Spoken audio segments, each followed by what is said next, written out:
Hello friends, welcome to DCS Learning. This is a very important video because many students are asking many questions related to the rank card. In the morning I have uploaded a video that I will take a live session at 9 p.m. but due to some reason I cannot take a live session, okay, because I think some important things are there which I need to say before taking the live session. Live session करने से पहले मुझे आपको कुछ important चीज़ें बतानी पड़ेगी और वो रिकॉर्डेड वीडियो के थ्रू मैं सारी चीज़ें आपको दिखाऊंगा यहाँ पे. I will show everything in this official website so that you will get the knowledge, okay, get the complete detailed information. See all the things will be updated in this video. सब कुछ मैं इस video में बताऊंगा. सो अगर आप इस video को सही से देखते हो देन आपको हमें कॉल करने का ज़रूरत नहीं पड़ेगा. और कॉल हम रिसीव नहीं कर पाते हैं क्योंकि बहुत सारे कॉल्स आते हैं तो रिसीव नहीं कर पाते सारे कॉल्स, एंड बहुत सारे मैसेजेस भी आते हैं. तो जो तो हमारे पेड स्टूडेंट हैं, जो लोग हमारे पेड स्टूडेंट्स हैं, पेड व्हाट्सएप ग्रुप में मैसेज कर देते हैं तो ग्रुप है तो पता चल जाता है, जल्दी उनको हेल्प मिल जाता है. अब जो बच्चे पेड नहीं हैं उनका मैसेज का रिप्लाई नहीं कर पाते क्योंकि बहुत सारे मैसेज आ जाते हैं. तो एक एक मैसेज को ओपन करके सब कुछ देखना थोड़ा डिफिकल्ट है क्योंकि more than 2000 students are there जो कि हमारे वीडियोज़ को रेगुलरली देखते हैं. ठीक है, मोर देन 2000 और 2500 से भी ज़्यादा है. 2000 तो डेफिनेटली हैं. तो इतने सारे बच्चों का इंडिविजुअली व्हाट्सएप में मैसेज का रिप्लाई करना या फिर कॉल का रेस्पॉन्स करना डिफ़िकल्ट है. हमने कुछ पेड 5 या लगभग 5 से 6 पेड ग्रुप बनाए थे जो हमारे सुपर 50 था सबसे पहले. उसके बाद हमने क्रैश कोर्स ग्रुप बनाया, फिर कंसेप्ट बूस्टर ग्रुप बनाया, बीएड एमएड का एक टेस्ट सीरीज ग्रुप है, इंटीग्रेटेड का टेस्ट सीरीज. तो जो भी हमारे पेड एस्पिरेंट हैं आप अपने ग्रुप में आपका जो क्वेरी है वो मैसेज करो ताकि जल्दी आपका क्वेरी सॉल्व हो जाए. क्योंकि ग्रुप में आपको पता है कि दूसरे भी टीचर हैं. आपने हमसे 1 साल का कोचिंग लिया या 3 महीने का या 1 महीने का जो भी लिया, आपको पता है कि दूसरे भी टीचर हैं जो आपको हेल्प कर सकते हैं. तो पेड स्टूडेंट ग्रुप में मैसेज करना. बाकी जितने बच्चे हैं उनको मैं ये चीज़ रिक्वेस्ट करूँगा कि you please text your messages in the Telegram group ताकि कोई और बच्चा जिसको पता है वो आपका आंसर कर सके, ओके. एंड बाकी सब बच्चे देखो कॉल का रिस्पॉन्स अगर नहीं कर पाते हैं तो प्लीज़ आप माफ़ कर दीजिएगा क्योंकि इतने सारे बच्चों का कॉल का रिस्पॉन्स करना डिफ़िकल्ट है. ठीक है, तो इसीलिए आप ग्रुप का यूज करो. जो बच्चे हमारे पेड कोर्स नहीं लिए हैं वो हमारे फ्री टेलीग्राम ग्रुप का इस्तेमाल कर सकते हो. ठीक है, और जो बच्चे हमारे पेड हैं वो ग्रुप में मैसेज कर सकते हो. इसके अलावा एक और चीज़ हम सोच रहे हैं करने के लिए कि एक मेंबरशिप ला सकते हैं जिससे कि जो भी बच्चे हमारे पेड ग्रुप्स में नहीं हैं उनको मेंबरशिप हम दे के एक मेंबर का ग्रुप बना देंगे. जैसे पिछले साल हमने एक मेंबर ग्रुप बनाया था आरआई का, वो हम बनाने का सोच रहे हैं. तो ये भी जल्दी बन जाएगा ताकि आप भी हमारे पेड ग्रुप में मैसेज करेंगे जिसमें कि आपका जो प्रॉब्लम का सोल्यूशन जल्दी हो जाएगा. ठीक है, क्योंकि इतने सारे बच्चों का हम देख रहे हैं, क्योंकि मुझे सेशन लेना था लेकिन इतने सारे कॉल्स आए जिसका रेस्पॉन्स इतने करते करते इतना टाइम मेरा चला गया कि जो मेरा प्लानिंग था वो नहीं हो पाया. ठीक है, इसकी वजह से मैं लाइव सेशन भी नहीं कर पाया और जो वीडियो मुझे आपको लाइव सेशन करने से 2-3 घंटा पहले देना था वो मैं नहीं दे पाया बिकॉज मुझे बहुत सारे कॉल्स आ रहे थे जिसका रेस्पॉन्स मुझे करना पड़ा था. अभी भी मैं जब वीडियो बना रहा हूँ तो कंटिन्यूसली हमारे जो फ़ोन है उसमें कॉल्स आ रहे हैं. ठीक है, तो वही बात है. तो मैं आपसे ये रिक्वेस्ट करूँगा कि अगर आप इस वीडियो को देख रहे हो तो वीडियो को कम्प्लीटली देखो. ये वीडियो थोड़ा लॉन्ग होगा क्योंकि मैं बहुत सारा चीज़ यहाँ पे आपको बोलने वाला हूँ. ठीक है, तो इसीलिए आपको इसमें डिटेल में देखना है. और जो मेंबरशिप भी करना है वो मैं नेक्स्ट वीडियो में बता दूंगा कि क्या क्या मेंबरशिप का प्रोसीजर रहेगा, आप कैसे अपना जो है प्रॉब्लम को जल्दी हमारे से सॉल्व करवा सकते हो. ठीक है, वो बता दूंगा. लेकिन मैं आप यहाँ पे सब कुछ मैं आपको बताता हूँ. This is free for everyone. मैं आपको सब कुछ इसी वीडियो, देखो यूट्यूब का जो वीडियो है वो सबके लिए फ्री है. ठीक है, और हमारा टेलीग्राम चैनल भी सब लोगों के लिए फ्री है. क्लियर, तो आप वहाँ पे मैसेज कर सकते हो वीडियो के कमेंट सेक्शन में या फिर टेलीग्राम का यूज़ कर सकते हो. लेकिन अगर आपको पर्सनल गाइडेंस चाहिए तो आप मेंबरशिप भी ले सकते हो. मेंबरशिप कैसे लेने हैं मैं इस वीडियो के लास्ट में या फिर एक और वीडियो में मैं आपको मेंबरशिप के बारे में बता दूंगा क्या होगा, मेंबरशिप से क्या फ़ायदा होगा. लेकिन सबसे पहले मैं अपने सब्सक्राइबर्स के लिए जितना भी क्वेरीज है बहुत इंपॉर्टेंट चीज़ मैं यहाँ पर बताना चाहता हूँ. देखो, मैं जो चीज़ यहाँ पे बोलूँगा उस चीज़ को आप फिर से दोबारा पूछोगे तो शायद मैं नहीं बता पाऊँगा. मैं आपको इसी वीडियो ही फॉरवर्ड कर दूँगा, आप इस वीडियो को फिर से देखना.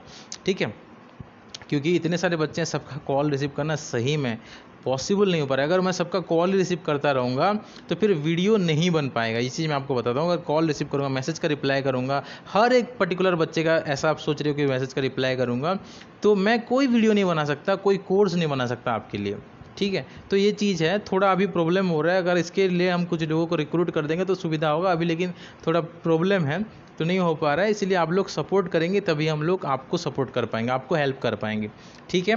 तो देखो हाँ, मैं क्या करता हूँ, एक चीज़ मैं बता देता हूँ कि ऐसा नहीं कि हम लोग आपका कमेंट्स नहीं पढ़ते हैं, मतलब आपका मैसेज नहीं पढ़ते, मैसेज पढ़ते हैं, लेकिन एक एक का रिप्लाई नहीं कर पाते हम लोग। एक सब मतलब ऐसे मान लो 10 सेम टाइप का क्वेरी है तो 10 लोगों को मैसेज करने से बेहतर है एक वीडियो बना दो, ताकि उससे 10 नहीं 100 या 1000 लोगों को हेल्प मिलेगा, ठीक है। चलो सीधा हम लोग डायरेक्टली चलते हैं, मुझे क्या डिस्कस करना है इस वीडियो में।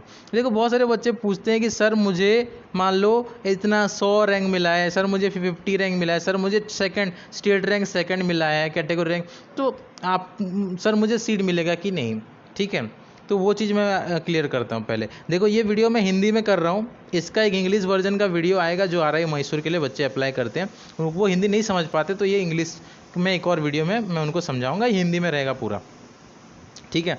तो मैं आपको क्या कहूँगा, देखो ये ऑफिशियल वेबसाइट है, आपको सीट मिलेगा कि नहीं मिलेगा आपको ये ऑफिशियल वेबसाइट बता देगा, CEE.ncert.gov.in। इसी ऑफिशियल वेबसाइट में जब आप स्क्रॉल करोगे नीचे जाओगे तो यहाँ पे सीट मैट्रिक्स ये वाला आप देख सकते हो। ऑफिशियल वेबसाइट में नीचे यहाँ पे सीट मैट्रिक्स दिखा रहा है। आप जब इस सीट मैट्रिक्स को क्लिक करोगे तो यहाँ पे आपका सीट मैट्रिक्स जो है वो डाउनलोड हो जाएगा, ठीक है। देखो सीट मैट्रिक्स मेरा अभी डाउनलोड हो रहा है, यहाँ पे आप देख सकते हो, यहाँ पे सीट मैट्रिक्स जो है वो आपका डाउनलोड हो रहा है, ठीक है। क्लियर, ये सीट मैट्रिक्स 5.31 MB का है, थोड़ा नेट यहाँ पे अभी स्लो है, तो सीट मैट्रिक्स डाउनलोड हो रहा है। जब ये डाउनलोड हो जाएगा मैं आपको यहाँ पे डिटेल दिखाता हूँ सब कुछ पूरा, ठीक है। ऑफिशियल वेबसाइट में आपको सब कुछ मिल जाएगा। देखो कुछ बच्चे सर पूछते हैं कि प्रारंभ और ये जो ये CSIAST अलग अलग है क्या? सेम है। SIAST हरियाणा पहले इसको प्रारंभ बुलाया था, अब इसको उसका पूरा नाम से जाना जाता है, ठीक है। Clear, okay. तो हाँ एक और चीज़ है कि बहुत सारे बच्चे ये भी बोल रहे हैं कि सर हम जब डाउनलोड, देखो रैंक कार्ड आप कैसे डाउनलोड करें, बहुत सारे बच्चे ये भी पूछ रहे हैं कि रैंक कार्ड या स्कोर कार्ड क्या होता है। देखो बच्चे रैंक कार्ड क्या होता है, जिसमें आपका रैंक लिखा होता है। जब आप यहाँ पे लॉगिन करोगे अपना यूज़र ID और अपना पासवर्ड देके जब आप लॉगिन करोगे तो आपको रैंक कार्ड दिखाई देगा। रैंक कार्ड आप जितने स्ट्रीम में अप्लाई करोगे उतने स्ट्रीम में दिखाई देगा। कुछ बच्चे BA BEd, BSc BEd CBZ और BSc BEd PCM तीनों स्ट्रीम में अप्लाई किए हैं तो उन लोगों का 3 रैंक कार्ड दिखाई देगा। जो बच्चे सिर्फ BSc BEd PCM में अप्लाई किए उनका सिर्फ PCM में दिखाई देगा, जो CBZ के लिए अप्लाई किए सिर्फ CBZ के लिए दिखाई देगा। तो अगर तीनों स्ट्रीम में अप्लाई किए हो तो तीनों स्ट्रीम में दिखाई देगा, 3 अलग अलग रैंक कार्ड रहेगा।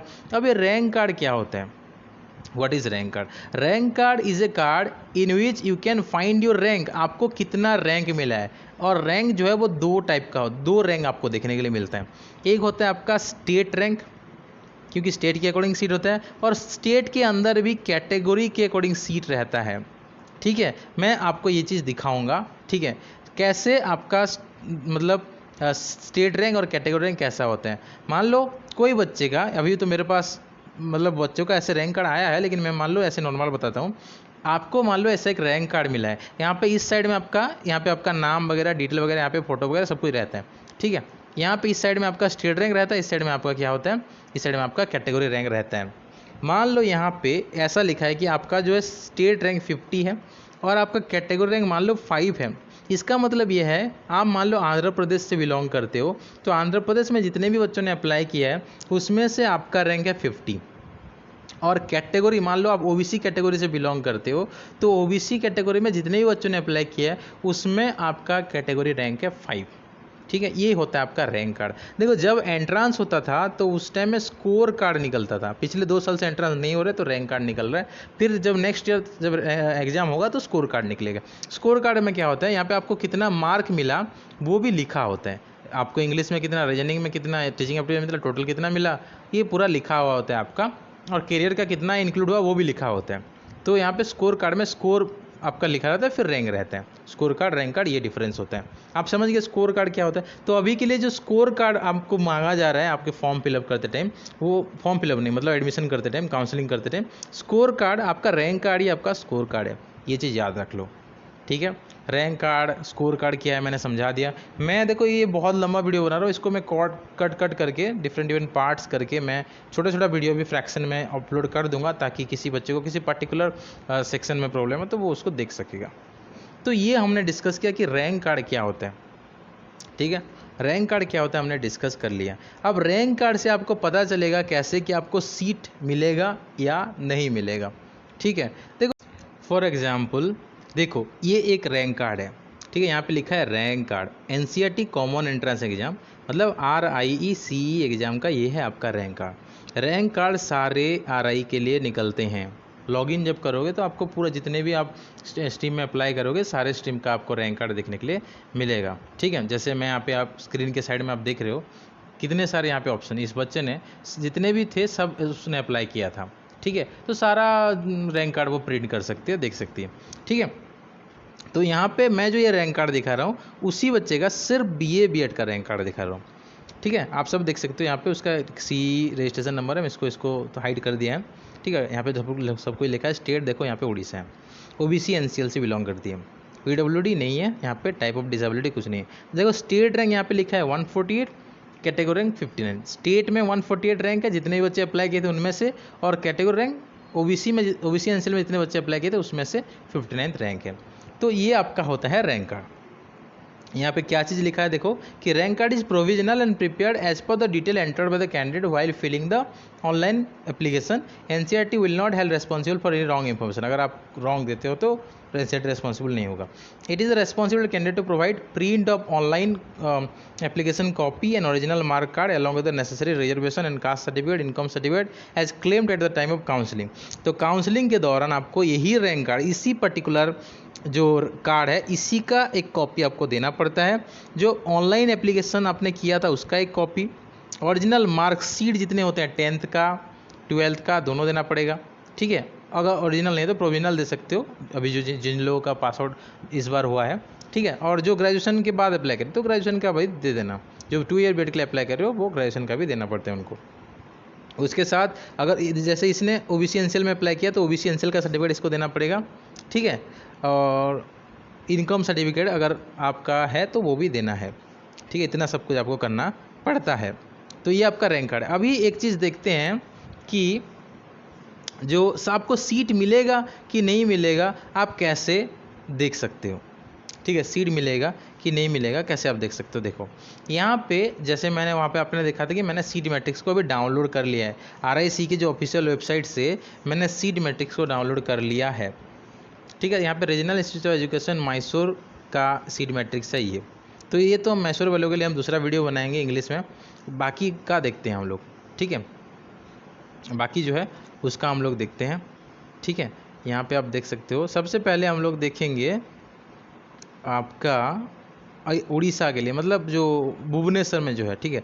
RI भुवनेश्वर का सबसे पहले हम लोग देखते हैं, ठीक है। RI भुवनेश्वर में जैसे पर्टिकुलर इस बच्चे का हम देखते हैं, इस बच्चे का कितना रैंक है। एक और बार आपको अगर दिखाएं तो एक मिनट, यहाँ पे देख सकते हो इस बच्चे का BA B.Ed में रैंक कितना है, 148 स्टेट रैंक है और 59 यहाँ पे आपका कैटेगरी रैंक है। तो इसको सीट मिलेगा कि नहीं मिलेगा ये चीज़ देखो। देखो BA B.Ed में उड़ीसा के लिए टोटल आपका 12 सीट है, 12 सीट है, 12 जनरल सीट है, ठीक है। मतलब सॉरी 12 टोटल सीट है। टोटल कितना है उड़ीसा के लिए, टोटल कितना सीट है उड़ीसा के लिए, टोटल यहाँ पे 12 सीट है और एक EWS का सीट है, एक EWS के लिए रिजर्व है। बाकी 12 सीट में जो है उसमें कुछ जनरल रहता है, कुछ आपका ऐसे यहाँ पे दिखा दूंगा मैं अब एक चीज़ आपको कि जैसे उड़ीसा के लिए टोटल 13 सीट है, ठीक है। उड़ीसा के लिए टोटल 13 सीट है, उसमें से मतलब उस देखो टोटल कितना है यहाँ पे 12+1 लिखा है। तो 1 तो EWS के लिए हो गया, OBC के लिए 3 या 4 समथिंग रिजर्व रहता है और जनरल के लिए मान लो 5 या 6 सीट रहता है, ठीक है। 6 3 9 हो गया। उसके बाद 2 आपका SC के लिए होता है और 1 ST के लिए होता है। इस तरह से SC ST का नहीं, ST के लिए, हाँ ST के लिए एक होता है। देखो ST के लिए 1 है, SC के लिए 2 है, OBC के लिए 3 है, ठीक है, और जनरल के लिए 6 है। 6 3 9, 2 11, 1 12 और एक आपका EWS के लिए है। ये उड़ीसा के लिए है, ठीक है, ये आपका उड़ीसा के लिए है, ठीक है, ये आपका उड़ीसा के लिए इस तरह से सीट यहाँ पे आपका है, ठीक है, समझ गए। इस तरह से वेस्ट बंगाल का भी यही सिस्टम है।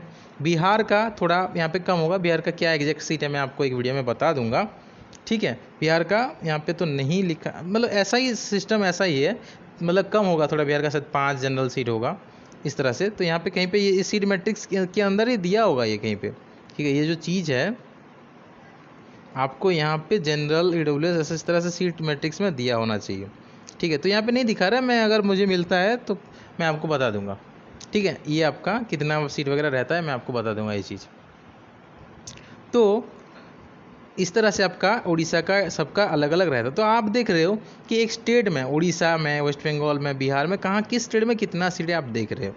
तो अगर इसमें सिर्फ 13 टोटल सीट है, टोटल 13 सीट है, तो कोई बच्चा जिसका 100 के बाहर आपका रैंक है, जैसे इस बच्चे का, तो क्या उसको सीट मिलेगा?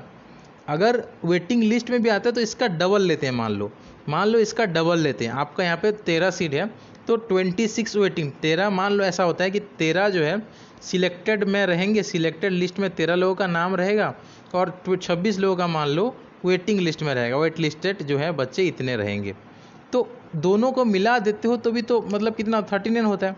तो 39 तक जितने बच्चे होते हैं, मान लो उन बच्चों का आपका जो है स्टेट रैंक का बात कर रहा हूँ, ये कैटेगरी रैंक का बात नहीं कर रहा हूँ, ये मैं कौन सा रैंक का बात कर रहा हूँ, ये वाला रैंक का बात कर रहा हूँ। यहाँ पे मैं कौन सा रैंक का बात कर रहा हूँ, यहाँ 148 जो है, तो 148 वाले को बिल्कुल नहीं मिलेगा। 39 के नीचे जितने भी लोग हैं, 40 मान के चलो, 40 के नीचे जितने भी लोग हैं उनको मिल सकता है। स्टेट रैंक का बात कर रहे हैं, कैटेगरी रैंक का बात नहीं कर रहे हैं ये हम। यहाँ देखो स्टेट रैंक 40 के नीचे जितने भी हैं उनको चांस है मिलने का। देखो 13 के नीचे जितने भी सबको मिल जाएगा, 13 के जितने भी वो सिलेक्टेड डेफिनेटली हो जाएंगे। बाकी जो बच्चे हैं 40 के नीचे उनको चांस है मिलने का, लेकिन 40 के बाहर जितने भी स्टेट रैंक, जितने भी बच्चों का, उड़ीसा बिहार इन लोगों का जितना भी बच्चों का 40 के बाहर है, ग्रेटर देन 40 रैंक है, उनको सीट नहीं मिलेगा। ये चीज़ आप कंफर्म कर लो, उनको सीट नहीं मिलेगा, ठीक है, क्लियर। 40 के बाहर जिनका है, क्योंकि आप कैसे जान सकते हो, मैं तो हर एक स्टेट का, हर एक कैटेगरी का तो नहीं बता सकता आप लोगों को, तो एक ही वीडियो में मैं इस चीज़ को कंफर्म आपको कर लेता हूँ। यहाँ पे आप स्टेट रैंक देखना, कैटेगरी भी देख सकते हो कि कितना सीट है। जैसे मैंने बोला कि उड़ीसा में OBC NCL के लिए 3 सीट है, तो 3 का आप यहाँ पे 4 गुना भी कर दो, कितना होता है, 12 होता है। मान लो 3 लोगों का सिलेक्टेड होता है और उसका डबल लेते हैं, 9 लोगों को मान लो वेटिंग लिस्ट में नाम आता है, तो 9 3 कितना 12, तो 12 के नीचे जितने भी बच्चे होंगे उनका नाम सिलेक्टेड या फिर वेटिंग लिस्ट में आ जाएगा। 1 से 3 के बीच में जितना लोग हैं उनका पक्का सिलेक्शन हो जाएगा, सिलेक्टेड लिस्ट में नाम आएगा। उसके बाद 12 तक वेटिंग लिस्ट में नाम रहेगा। लेकिन 12 से नीचे जितने भी बच्चे हैं कैटेगरी रैंक में OBC NCL के, क्या उनका सीट मिलेगा? नहीं मिलेगा। इस तरह से देख सकते हो। अगर आप जनरल का देख रहे हो तो जनरल में कितना मिलता है, 6 लोगों को मिलते हैं, तो 6 यहाँ पे है सिलेक्टेड में, और मान लो 12 लोगों को आपका मिलता है वेटिंग लिस्ट में, ठीक है, 12 लोगों को वेटिंग लिस्ट में मिलता है, तो 6 और 12 कितना हुआ, 18 हुआ। अगर आप कैटेगरी रैंक देख रहे हो तो जनरल में 18 से नीचे 20 मान के चलो, 20 के बाहर ग्रेटर देन 20 जितने भी लोगों का नाम है उनको नहीं मिलेगा। ये समझ रहे हो ना, इस तरह से आपको समझ, आई थिंक आपको डिटेल में समझ में आ गया होगा कि कितने सीट होने पे, मतलब कितने सीट होते हैं और कितने रैंक होने पे आपको सीट मिल सकती है। ये जो चीज़ है ये हर एक स्ट्रीम के लिए, BSc B.Ed, BA B.Ed, MSc B.Ed, हर एक स्ट्रीम के लिए जहाँ भी आपने अप्लाई किया हर जगह लागू होगा ये चीज़, हर स्टेट के लिए ये लागू होगा। अगर आप बिहार से हो, वेस्ट बंगाल से हो, झारखंड से हो, ठीक है, कहीं से नॉर्थ ईस्ट अंडमान निकोबार से हो, या फिर आप यहाँ से भोपाल का कहीं से हो, ठीक है ना, ये वाला भोपाल का तो आ चुका है आपको पता होगा, महाराष्ट्र, मध्य प्रदेश, कोई भी स्टेट से हो, ठीक है, कोई भी आप स्टेट से बिलोंग करते हो, तो यही चीज़ आपके दिमाग में रख के आप यूज करना, ठीक है। अजमेर के लिए यहाँ पे उत्तर प्रदेश, राजस्थान, इन सब से भी हो। यहाँ पे देख सकते हो टोटल सीट कितना है, टोटल सीट उत्तर प्रदेश में 25 है, तो मान लो 25 लोगों का सिलेक्टेड में रहता है और 50 लोगों का, इसका डबल मान के चलो, एक्चुअली तो ट्रिपल भी हो सकता है, डबल मान लो यहाँ पे वेटिंग लिस्ट में है, तो up to 75 general rank, state rank जिन लोगों का अप टू 75 है उनका चांस है सिलेक्टेड या फिर वेटिंग लिस्ट में रहने का। सिलेक्टेड 25 से नीचे जितने भी लोगों का नाम है सबका सिलेक्टेड में हो जाएगा, ठीक है, सबका सिलेक्शन सबका हो जाएगा। इसके बाहर अप टू 75 तक चांस है यहाँ पे, ठीक है, 26 से लेके 75 तक आपका चांस है, आपको मिल सकता है। इसके बाहर यूपी से जितने भी लोग बिलोंग करते हो, उनका अगर रैंक ग्रेटर देन 75 है तो आपको चांस नहीं है। इस तरह से राजस्थान में इंटू 3 कर लो, 27 से ज़्यादा जिनका भी रैंक है उनको नहीं मिलेगा। पंजाब में 12 से ज़्यादा जिनका रैंक है उनको नहीं मिलेगा, ठीक है ना। इस तरह से आप देख सकते हो। हरियाणा का बात करेंगे 3 सीट है तो जो 9 से ज़्यादा जिनका रैंक है उनको नहीं मिलेगा। जम्मू कश्मीर में 2 है तो 6 से ज़्यादा जिनका रैंक है उनको नहीं मिलेगा। उत्तराखंड में 3 से ज़्यादा जिनका रैंक है उनको नहीं मिलेगा। हिमाचल प्रदेश में इस तरह से आप देख सकते हो, ठीक है, इस तरह से आप देख सकते हो। उड़ीसा में जैसे मैंने बोला कि 40 से ज़्यादा आगे जिनका नाम है उनको नहीं मिलेगा। वेस्ट बंगाल के लिए 40 से ज़्यादा जिनका रैंक है स्टेट रैंक उनको नहीं मिलेगा। बिहार में 30 से ज़्यादा जिनका रैंक है स्टेट रैंक उनको नहीं मिलेगा। झारखंड में 18 से ज़्यादा जिनका रैंक है उनको नहीं मिलेगा। नॉर्थ ईस्ट और अंडमान निकोबार में जिनका 40 से ज़्यादा रैंक है उनको नहीं मिलेगा। इस तरह से होता है, ठीक है। वो होप ही मत रखना कि हमको सीट मिलेगा, ठीक है। आप दूसरी जगह अप्लाई करो या फिर नेक्स्ट ईयर के लिए भी आप प्रिपेयर कर सकते हो, ठीक है, नेक्स्ट ईयर के लिए प्रिपेयर कर सकते हो या फिर दूसरी जगह अप्लाई कर सकते हो। कहीं भी ग्रेजुएशन कर सकते हो या फिर कोई सेल्फ फाइनेंसिंग में बीएड भी कर सकते हो, कोई प्राइवेट कॉलेज में बीएड कर सकते हो, या फिर ग्रेजुएशन कर लो, कोई दिक्कत नहीं। ग्रेजुएशन 3 साल कर लो, उसके बाद 2 साल का बीएड कर लेना, 2 ईयर बीएड, या फिर 1 साल का प्रिपरेशन कर सकते हो। नेक्स्ट ईयर भी आरआई ज्वाइन कर सकते हो। 1 साल आपका मान लो बर्बाद होता है तो वो कोई प्रॉब्लम नहीं होगा, क्योंकि 1 साल हुआ, यहाँ पे 4 साल में कंप्लीट हो जाएगा। वैसे भी आपका 5 साल में होता तो ऐसे भी आपका 5 साल में आरआई कंप्लीट हो रहा है, तो ये बेहतर है आरआई बीएड कंप्लीट होगा तो दोस्तों इस तरह से आपको सीट मिलता है। अब आप सब लोग पूछोगे सर मेरा इतना रैंक है मुझे सीट मिलेगा कि नहीं, सर मुझे मेरा इतना, तो 2000 बच्चे मान लो कि 200 बच्चे भी पूछते हैं ना, तो मतलब सबका अलग अलग बताना थोड़ा डिफिकल्ट होता है। हमारे तो पेड ग्रुप में ही 300 से ज़्यादा बच्चे हैं। उसके बाद हमारे स्टडी मेटेरियल टेस्ट सीरीज लेने वाले बच्चे 1000 से ज़्यादा हैं।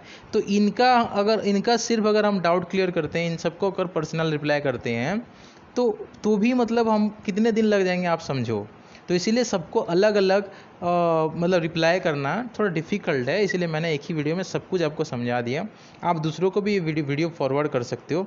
और नेक्स्ट ईयर देखो, कोई नेक्स्ट ईयर के लिए प्रिपेयर करना चाहते हो तो आप हमारे जो ग्रुप्स हैं ना वो ज्वाइन कर सकते हो, पेड ग्रुप्स। उसका जो फ़ी है वो फ़ी पे करके आप हमारे ग्रुप्स ज्वाइन कर सकते हो, ताकि आपको पर्सनल गाइडेंस मिल जाए हमारे ग्रुप में, ठीक है। हमारे ग्रुप के अंदर आपको ग्रुप गाइडेंस मिले, पर्सनल गाइडेंस। आप हमको जब क्लास होता है, क्लास के दौरान या फिर क्लास के बाद भी हम बच्चों को कॉल करने के लिए मौका देते हैं, तो आप कॉल करके पूछ सकते हो वो चीज़, ठीक है। तो अगर नेक्स्ट ईयर के लिए प्रिपेयर करना है तो डेफिनेटली आप ज्वाइन कर सकते हो। नेक्स्ट ईयर के लिए क्लासेस जो है चालू हो चुके हैं, आप ज्वाइन कर सकते हो। RICE के लिए हमारे नेक्स्ट ईयर के लिए कोर्स स्टार्ट हो चुके हैं, ये ज्वाइन कर सकते हो। CU CET के लिए भी हम लोग अभी स्टार्ट किए इस साल से, ये ज्वाइन कर सकते हो। उसके साथ साथ जो बच्चे UPSC का बेसिक अंडरस्टैंडिंग गेन करना चाहते हैं वो भी आपको मिल जाएगा। बहुत जल्दी हम UPSC का बेसिक कोर्स भी स्टार्ट कर देंगे, तो ये सब चीज़ आपको मिल जाएगा। दोस्तों इस वीडियो में हम लोग ये सब मेन चीज़ हम डिस्कस कर रहे थे। और भी कुछ आपका जो ऑफिशियल जो वेबसाइट में जो, हाँ एक और चीज़ था कि बहुत लोगों का क्या हो रहा है ना कि उनका रैंक शो नहीं कर रहा है। जैसे मैं आपको ये चीज़ दिखाता हूँ कि यहाँ पे ये जो है ना बहुत सारे बच्चों का ये चीज़ दिखा रहा है कि रिकॉर्ड नॉट फाउंड। जब रैंक कार्ड डाउनलोड करने की कोशिश करते हैं बच्चे तो यहाँ पे लिखा रहा है कि रिकॉर्ड नॉट फाउंड। तो टेंशन मत लो, ये बहुत सिर्फ आपका नहीं है, अभी तक मैंने 100 से ज़्यादा बच्चों का दिखा है, मतलब 100+ बच्चों का मैंने देखा है ये चीज़, उनका मैसेज मैंने देखा है कि उनका रिकॉर्ड नॉट फाउंड बोला। इवन हमारे जो पेड ग्रुप में अप्रॉक्स 1000 बच्चे हमारे पेड ग्रुप में हैं, जो मतलब लगभग 200 से ज़्यादा बच्चे तो हमारे डिफरेंट कोर्सेज लिए थे। उसके बाद स्टडी मटेरियल टेस्ट सीरीज करके बहुत सारे बच्चे हैं, तो उनमें से मैंने लगभग 50 से ज़्यादा बच्चों का देखा है कि उनका जो है रिकॉर्ड नॉट फाउंड दिखा रहा है। तो इस तरह से और भी कितने बच्चे होंगे, अगर हमारे 1000 पेड स्टूडेंट से 50 लोगों का ऐसा है तो 1 लाख के अप्रॉक्स बच्चे अप्लाई करते, तो बहुत लोगों का इस तरह का डाउट है, मतलब इस तरह का प्रॉब्लम है कि रिकॉर्ड नॉट फाउंड दिखा रहा है। तो टेंशन मत लो, ये NCERT वालों को आप क्या करोगे, NCERT वालों को जो हेल्प वाला ईमेल है ना, NCERT CE2021help@gmail.com समथिंग जो भी ईमेल है उनका हेल्प वाला ईमेल, उस ईमेल पे आप इस चीज़ लिख दो कि रिकॉर्ड नॉट फाउंड। देखो हमने सब कुछ अपलोड किया था और फिर भी रिकॉर्ड नॉट फाउंड दिखा रहा है, तो हम क्या करें, ये थोड़ा सा छोटा सा मैसेज लिख देना, ब्लॉक लेटर में सब कुछ लिख देना पूरा, ठीक है ना, ताकि उनको जो है अच्छे से दिखाई दे और इसके ऊपर वो कुछ एक्शन ले, ताकि आपका जो है रैंक कार्ड आपको मिल जाए, ठीक है। छोटा सा मैसेज लिखना, इंपॉर्टेंट पॉइंट्स करके ब्लॉक लेटर में लिख देना, ठीक है, क्लियर। तो इस तरह से आप करने से वो डेफिनेटली ठीक कर देंगे और आप सब अपना रैंक कार्ड जो है वो डाउनलोड कर सकते हो। देखो मैंने बहुत सारी चीज़ यहाँ पे दोस्तों क्लियर करने का कोशिश किया, अगर फिर भी कुछ रह गया, मैं नहीं कर पाया, तो आप डेफिनेटली कमेंट सेक्शन में बता दो कि आपको और किस चीज़ के बारे में हेल्प चाहिए। मैं वीडियो बना के बता दूंगा दोस्तों। सब लोगों का कॉल रेस्पॉन्स करना थोड़ा डिफ़िकल्ट हो है, क्योंकि और भी मेरे बहुत सारे काम रहते हैं, ठीक है। और भी कोर्स प्रिपेयर करना होता है, खुद के जो बच्चे हैं उनको क्लास करना होता है, बहुत सारे काम रहते हैं, थोड़ा डिफ़िकल्ट हो रहा है। तो आप कमेंट सेक्शन का इस्तेमाल करो। आप हमारे जो NCERT का जो टेलीग्राम चैनल है हमारा, वो टेलीग्राम चैनल का लिंक भी हम डिस्क्रिप्शन सेक्शन में दे देंगे, वहाँ भी आप अपडेटेड रहने के लिए वो ज्वाइन कर सकते हो। और अगर आप चाहते हो तो हमारे मेंबरशिप ज्वाइन कर सकते हो। अच्छा, मेंबरशिप का फ़ी क्या रखा जाएगा, बहुत ही कम रखेंगे, ठीक है। कितना फ़ी रखा जाएगा, कैसे ज्वाइन कर सकते हैं, मैं आपको बता दूंगा, नेक्स्ट वीडियो में बता दूंगा, ठीक है। और अगर आपको पूरा 1 साल का तैयार करना है, 1 साल का 1 ईयर प्रिपरेशन करना है, तो डेफिनेटली हमारा पेड ग्रुप ज्वाइन कर लो, क्योंकि एक बार आप हमारे ग्रुप ज्वाइन करते हो तो आपको यहाँ से कभी निकाला नहीं जाएगा। आप खुद चाहो तो लेफ्ट हो सकते हो, लेकिन आपको कभी निकाला नहीं जाएगा। आप हमारे एक मेंबर की तरह रह जाते हो। तो ये सब चीज़ हमको बोलना था दोस्तों। इस वीडियो में इतना ही, फिर हम मिलेंगे नेक्स्ट वीडियो पर। Thank you.